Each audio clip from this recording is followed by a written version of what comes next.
Hello, I'm Marcus Tarver from the Hilltop Church of Christ. I thank New Testament TV for having me on today, getting a young man's perspective on the Word and the world today. In society today, we see a lot of distancing from the teachings of God. We see that more and more society is not believing in the Bible like they did 10, 20, 30 years ago. They say that the faith that we have in God and the Bible is futile. It has no evidence. You can't prove anything. But I come to tell you today that our faith, it has evidence that we can see.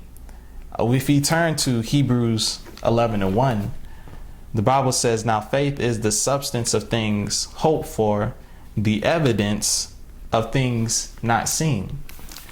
When it comes to proving that the Bible is right, proving that God exists, there is evidence that we can see in the world today. Specifically, I'd like to talk about how that we can prove God's existence without using the Bible.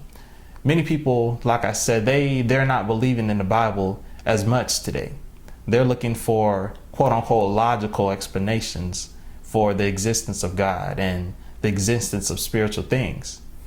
Today, we are going to talk about those evidences and how we can defend our faith and hopefully bring somebody to the New Testament church. Some of the things we can use to prove God's existence comes in the form of the topic of cause and effect. When you look at the world that we live in today, there has to be a logical explanation of how it started. When you see a water bottle across a room and it just flies across the room and bangs against the wall, what's the first thing you ask? You don't ask, well, the water bottle just moved by itself. You ask, what caused that? Something had to have caused that water bottle to fly across the room. And so let's look at the earth and creation and how things came to be. The question shouldn't be, the Big Bang started everything, so what's the point? The question should be, what caused the Big Bang? Something bigger than the Big Bang had to have caused it. So when we look at that, nothing can come from nothing.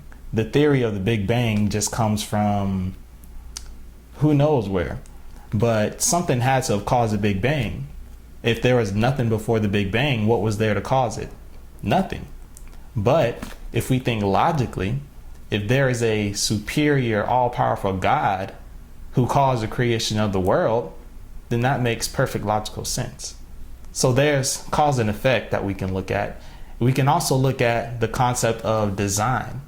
If we look at a computer, for instance, we don't just say that it just popped out of nowhere and was able to compute and do mathematical calculations just out of nowhere. Someone had to design that computer and to make it work how it does.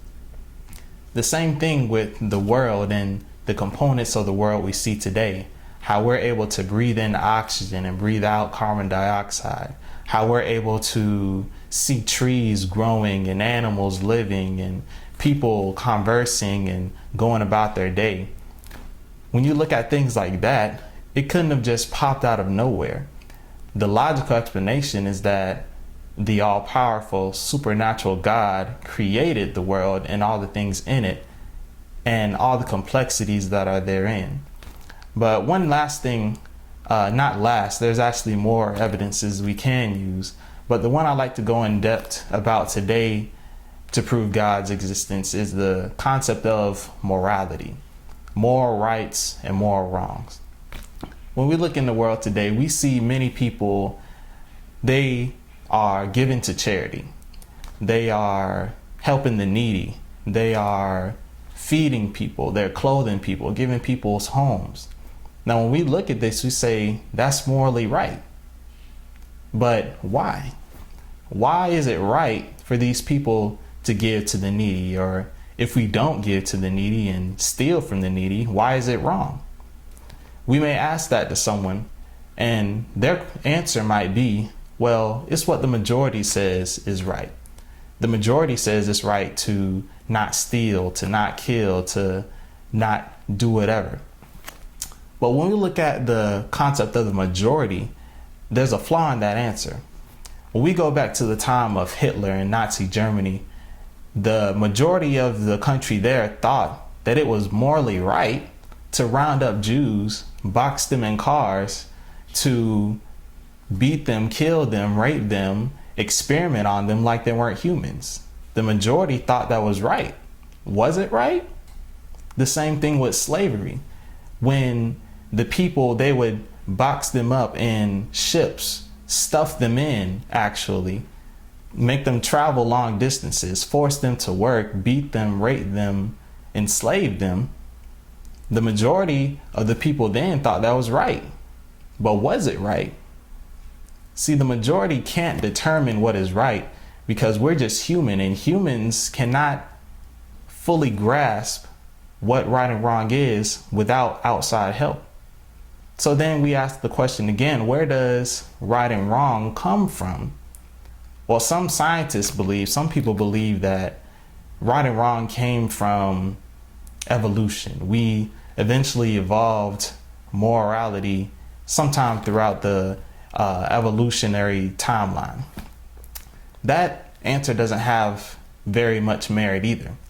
If we know the exact implications of evolution, we can see that it conflicts with the reasonings of morality. See, Charles Darwin, the father of evolution, coined the term survival of the fittest or natural selection.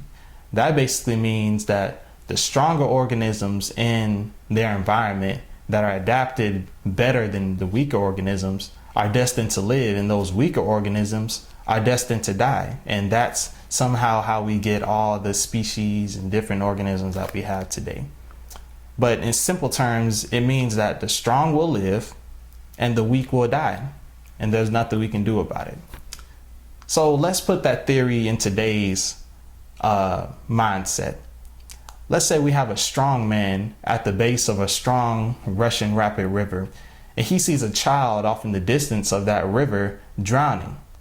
Now, if we put in natural selection and survival of the fittest into the pot, we see that that man would have no reason to save that child drowning in that river. Why? Because he's trying to preserve his strong genes to pass on to future generations. That weaker child, it was destined for him to live, or destined for him to die. So the question remains, if we put that theory into our time frame today, would that be right for that man to let that child drown? Or would it be right for him to save it? No, we can obviously see it'll be wrong for him to let that child drown. No, I'm pretty sure he would have consequences for that. So we see that evolution, it doesn't explain where morality comes from. It has nothing to do with where morality comes from. It's just the answer that someone gives. So we see it's not coming from the majority, and we see it didn't come from evolution. So the question is brought up again, where does right and wrong come from? You know, some people, they have the not so smart answer that it came from nothing. There is no morality. There is no right and wrong. We're just beings living and flowing just like animals, and there is no right or wrong. That's not really an intelligent answer, but we can still answer that and prove them wrong.